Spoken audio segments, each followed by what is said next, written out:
ሰላም ንምግዓዝ ስጋኻ ዮሐንስ አፈወርቅ ዕለት 17 ሕዳር ምግዓዝ ስጋኡ ዮሐንስ አፈወርቅ በስመ አብ ወወልድ ወመንፈስ ቅዱስ አሐዱ አምላክ አሜን። ዕለት 17 ሕዳር በዛ ዕለት እዚያ ንቅዱስን ክቡርን መምህር ኩሉ ዓለም ዮሐንስ አፈወርቅ ናይ ቁስጥንጥንያ ሊቀ ጳጳሳት ምግዓዝ ስጋኡ እዩ። ዮሐንስ አፈወርቅ ናውዶክስያ ንግስቲ ብዛዕባ ንሓንቲ መበለት ብግፍዒ አዕውዳ ወሰደትላ ወጊዝዋ ነበረ።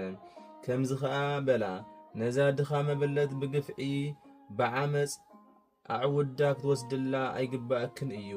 ንሳኻ እታ ንግስቲ ከምዚ ኢላ ኣመኽነየት ንነገስታት ኣብ ሓደ ናይ ሰብ ግራት ኣትዮም ባህ እንተበሎም ናቱ ዋጋ ከፊሎም ነቲ ግራት ንዕኦም ይወስድዎ እዮም። ኣነ ኸዓ ነዛ መበለት ኣብ ክንዲ ኣዕውዳ ገንዘብ ክህባ እየ በለቶ። እታ መበለት ግና ኣዕውዳ ክትሓድግ ኣይደለየትን። ብዛዕባ እዚ ከዓ ቅዱስ ዮሐንስ ንኣውዶክስያ ንግስቲ ቤተ ክርስቲያን ከይተኣትዊ ኢሉ ኣወገዛ። ሰይጣን ከዓ ኣብ ልባ ኣተወ እሞ ኣብ ልዕሊኡ ተቆጠዐት።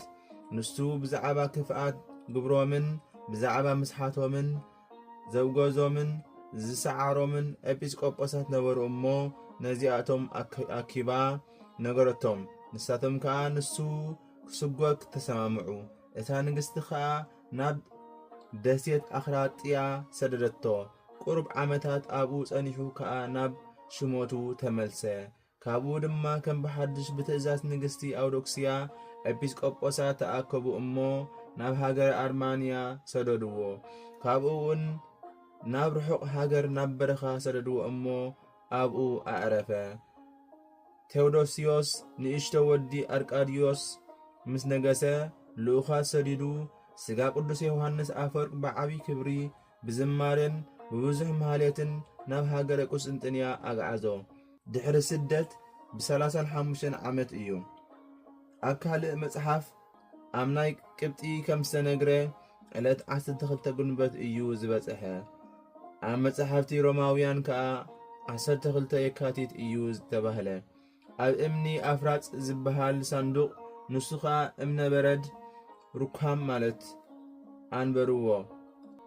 ካብ ስጋኡ ከዓ ዓበይቲ ተኣምራትን መንክራትን ተራእዩ። ጸሎቱን በረኸቱን ምሳና ይኹን ዘለዓለመ ዓለም አሜን።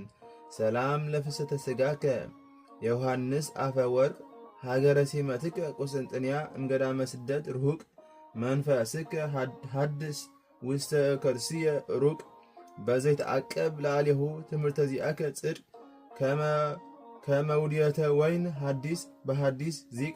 ሰላም ንምግዓዝ ስጋኻ ዮሐንስ አፈወርቅ ሃገር ሽመትካ ቁስጥንጥንያ ካብ በረኻ ስደት ርሑቕ መንፈስከ ሓድስ ኣብ ከርሰይ ሩቕ ኣብ ልዕሊኡ ክዕቀብ ትምህርትኻ ጽድቅ ከም ምዕራብ ሓድሽ ወይኒ ኣብ ሓድሽ ደልሚ ሓድሽ ዚቕ